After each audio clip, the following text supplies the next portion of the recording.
根据永康新管理长张文俊表示，因为目前永康中华路正进行 CF 干线二期上涵最后阶段的推进工程，不过20号透早的一阵强降雨，刻造成中华路154巷20外户来淹水。下完雨的时候，我想大概应该不会什么问题，但是没想到这次雨来的还蛮急促的，蛮长的，所以就造成这个整个水淹起来了。因为我在那个涵沟，我已经先暂时阻塞，因为工程上的关系。但是我们都在堵进去啊。但是这一次堵不过，堵不过。你们东西怎么样？当然里面淹水啦，已经淹水进去在里面了。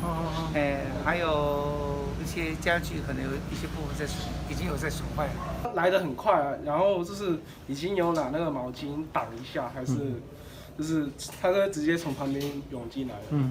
有哪边受到损害吗？应该基本上全部都是这样，全部都泡水啊！全部都是泡水。哪边？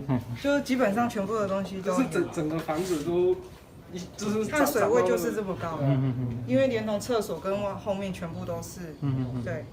事后虽然市府第一时间甲区公所有成立前进指挥中心，并且派副秘书长甲副市长代签到场来督导，并加派抽水机甲太空包来应急。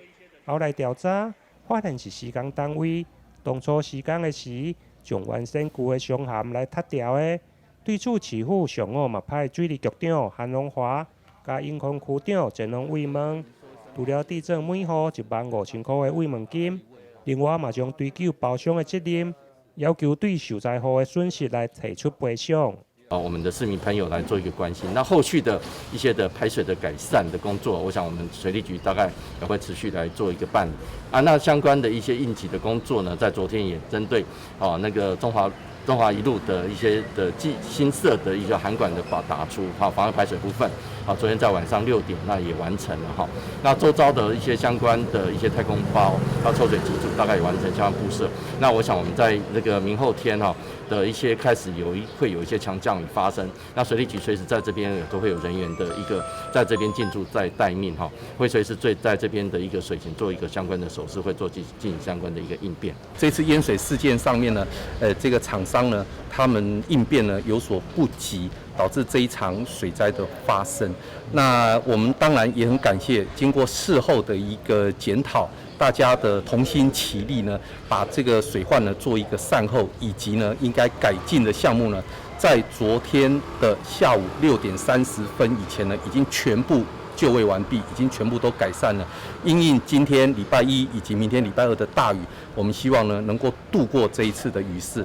那也很感谢今天上午潭市长房伟哲、责成水利局长以及这个区公所的所长呢，以及多位议员的关心呢，到场呢给这22户的淹水的这个受灾户呢，给他们表达致意以及慰问。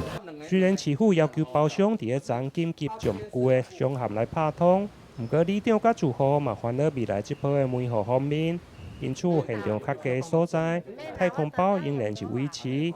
另外，正式的4台移动式的抽水机嘛，拢随时来待命。台南新闻林跟刘品言采访报道。